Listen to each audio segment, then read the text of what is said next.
সুপ্রিয় দর্শক মণ্ডলী, আসসালামু আলাইকুম। মৃদুলাস ওয়ার্ল্ডে সবাইকে স্বাগতম জানিয়ে আজকের রেসিপি শুরু করেছি। এখানে আমি সাবুদানার ডেজার্ট তৈরি করব। তার জন্যে আমি কড়াইতে দুধ গরম করে নিয়েছি এবং সাবুদানা আগ থেকে ভিজিয়ে রেখে একদম পরিষ্কার করে রেখে দিয়েছিলাম। দুধটা যখন হালকা গরম হয়ে যাবে তখন আমি সাবুদানা দিয়ে সামান্য একটু দুধ তুলে রেখে দিব। এরপরে আমি এটা কাস্টার্ড পাউডার আর কর্নফ্লাওয়ার যুক্ত করব। কারণটা হচ্ছে ডেজার্ট আইটেমে যদি কাস্টার্ড পাউডার আর কর্নফ্লাওয়ার যুক্ত করা হয় তাহলে আমাদের দুধ জাতীয় তরল জাতীয় যা থাকবে সেটা ঘন হয়ে যাবে। আর সাবুদানা কিন্তু এমনিই একটু সেদ্ধ দিলে ঘন হয়ে আসে। অনেকে সাবুদানার আলাদা করে সেদ্ধ করে পানিটা ফেলে দেয়, কিন্তু আমি একদম ডিরেক্টলি দুধ কিংবা পানির মধ্যে দিয়েই রান্না করি।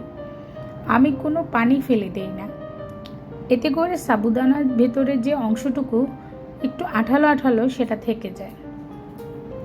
তো এখানে আমি পর্যায়ক্রমে এখন সবগুলো আইটেম দিয়ে দিব, যা যা আমি বলেছি, কাস্টার্ড পাউডার আর কর্নফ্লাওয়ার। দুধের মধ্যে চাইলে সামান্য একটু লবণ দিয়ে নিতে পারেন। এবার আমি আমার মিশ্রণগুলো দিয়ে দিব, তবে তার আগে আমি চিনি যুক্ত করেছি। যখন দেখেছি যে সাবুদানাগুলো সেদ্ধ হয়ে এসেছে আর অল্প একটু বাকি, ঠিক তখনই আপনি চিনি দিয়ে দিবেন। চিনি দিলে আর সেটা তেমন বেশি গলে যায় না কিংবা একদম শক্তও থাকে না, একদম পারফেক্ট হয়। আর আমি সেই জন্যই চিনি দিয়ে এখন নাড়াচাড়া করছি। দেখলাম খুব সুন্দর একটা ঘন ভাব চলে এসেছে এবং সাবুদানাগুলো প্রায় সেদ্ধ হয়ে গিয়েছে। তো ভালো মতো নাড়তে হবে যাতে করে না নিচের দিকে লেগে যায়। আমার কাছে এ পর্যায়ে মনে হলো যে চিনিটা একটু কম হয়েছে, তার জন্য আমি আবারও একটু চিনি অ্যাড করে নিব। কিছুক্ষণ অপেক্ষা করার পর আবারও নাড়াচাড়া করে দিতে হবে যাতে করে কড়াইয়ের নিচে না লেগে যায়। এবার আমি যে তৈরি করে রেখেছিলাম মিশ্রণটা, সেটা এখানে দিয়ে দিব। এতে করে কাস্টার্ডের একটা সুন্দর গ্রান এবং কালারটা একটু হালকা হলদেটে ভাব হবে। আর ততক্ষণ পর্যন্ত নাড়তে থাকবেন যাতে করে নিচে না লেগে যায়।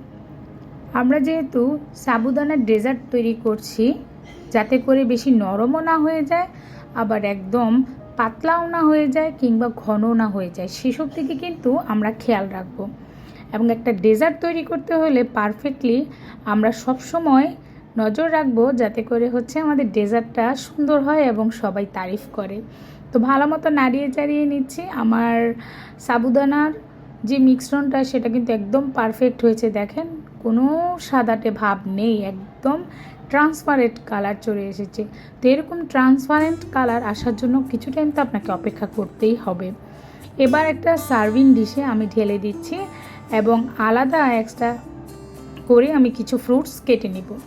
তো সার্ভিং বলে দিয়ে আপনি ফ্রিজে কিংবা ফ্যানের নিচে রেখে দিবেন। যাই হোক, ফ্যানের নিচে যখন ঠান্ডা হয়ে যাবে তখন আপনি আবার সুন্দর করে ফ্রিজে রেখে দিবেন। এতে করে ঠান্ডা থাকবে। আর ডেজার্ট আইটেম একটু ঠান্ডা হলেই কিন্তু ভালো লাগে। আমি যে ফ্রুটস কেটে রেখেছিলাম সেখানে আম ছিল, বেদানা আর ছিল আপেল। তো আপনারা চাইলে আরও বেশি বেশি করে ফ্রুটস নিতে পারেন আপনাদের মন মতো, আঙ্গুর, অরেঞ্জ কিংবা পেঁপে, যেটা খেতে চান, স্ট্রবেরি। তো আমি জাস্ট কালারের জন্য এখানে বেদানাটা দিয়েছি যাতে আমার কাছে দেখতে ভালো লাগে। আর কলা রেখেছি, আপেল রেখেছি, আর ঘরে একটু আম ছিল, সেই আমটা যুক্ত করে দিয়েছি। তো আমার সাবুদানার ডেজার্ট কিন্তু অনেক সুন্দর হয়েছে, একদম পারফেক্ট।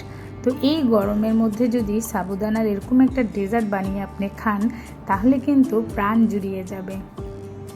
তো ভিউয়ার্স, আশা করি সবার কাছে ভালো লেগেছে। নতুন রেসিপি দেখার জন্য আমন্ত্রণ জানিয়ে এখানেই বিদায় নিচ্ছি।